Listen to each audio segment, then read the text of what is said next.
ಇದೊಂದು ವಿಶೇಷವಾಗಿರ್ತಕ್ಕಂಥ ವಿಡಿಯೋ. ಈ ವಿಡಿಯೋದಲ್ಲಿ ಕೊಟ್ಟಿರುವ ವಾಕ್ಯವನ್ನ ಓದಿ ನಾವು ಉಕ್ತಿಯ ರೂಪದಲ್ಲಿ ಬರಿಬೇಕು.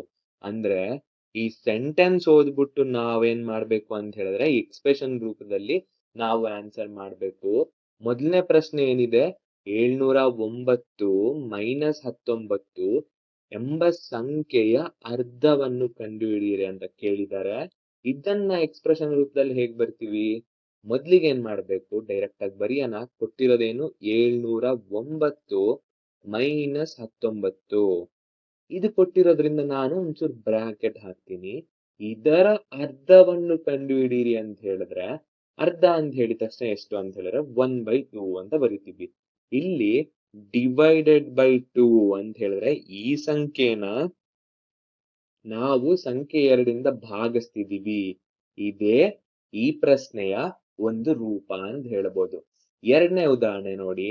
56 ಮತ್ತು 7 ಸೇರಿಸಿ ಬಂದ ಮೊತ್ತದ 3ರಷ್ಟು ಕಂಡು ಹಿಡಿಬೇಕಂತೆ.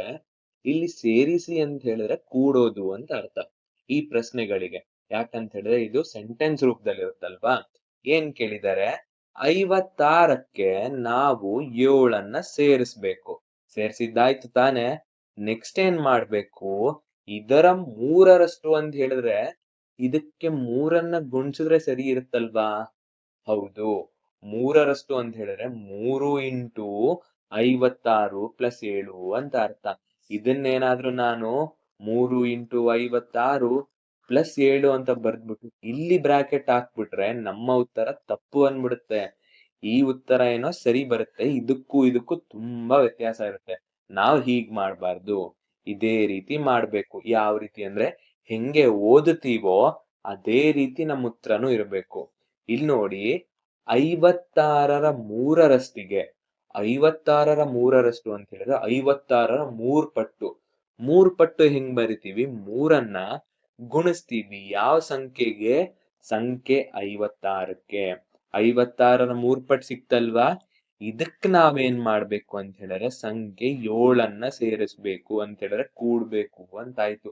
ಇವೆರಡೂ ಪ್ರಶ್ನೆ ನೋಡಿ ಒಂದೇ ನಂಬರ್ಗಳಿದಾವೆ, ಪ್ರಶ್ನೆ ಬೇರೆ ಬೇರೆ, ಉಕ್ತಿನೂ ಬೇರೆ ಬೇರೆ. ನೆಕ್ಸ್ಟ್ ಉದಾಹರಣೆ ನೋಡಿ. 16 ಮತ್ತು 11 ಸೇರಿಸಿದ ಮೊತ್ತವನ್ನು 43ರಿಂದ ಕಳೆಯಿರಿ ಅಂತ ಕೇಳಿದಾರೆ. 16 ಮತ್ತು 11ನ್ನ ಸೇರಿಸಿದ ಮೊತ್ತ 11 ಮತ್ತು 16ನ್ನ ಸೇರಿಸಿದ ಅಂದ್ರೆ 16 ಪ್ಲಸ್ 11.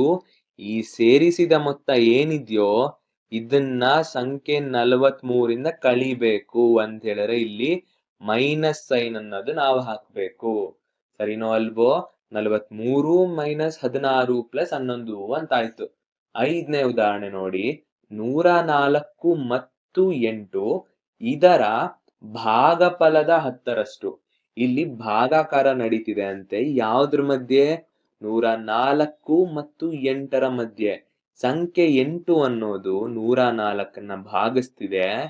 ಈ ಭಾಗಫಲದ ಉತ್ತರ ಬರುತ್ತಲ್ವಾ? ಇದರ 10ರಷ್ಟು ಅಂದರೆ 10 ಪಟ್ಟು. ಇಲ್ಲೇನ್ ಬರಿತೀನಿ? 10 ಇಂಟು 104 ಡಿವೈಡೆಡ್ ಬೈ 8 ಅಂತ ಬರಿತೀನಿ. ಇದೇ ರೀತಿ ಕೊನೆ ಪ್ರಶ್ನೆ ನೋಡಿ. ಕೊನೆ ಉದಾಹರಣೆ 175 ಮತ್ತು 58. ಫಸ್ಟ್ ಬರ್ದ್ಬಿಡೋಣ. 175 ಮತ್ತು 58 ಇದರ ವ್ಯತ್ಯಾಸ. ವ್ಯತ್ಯಾಸ ಅಂತ ಹೇಳಿದ ತಕ್ಷಣ ವ್ಯವಕಲನ.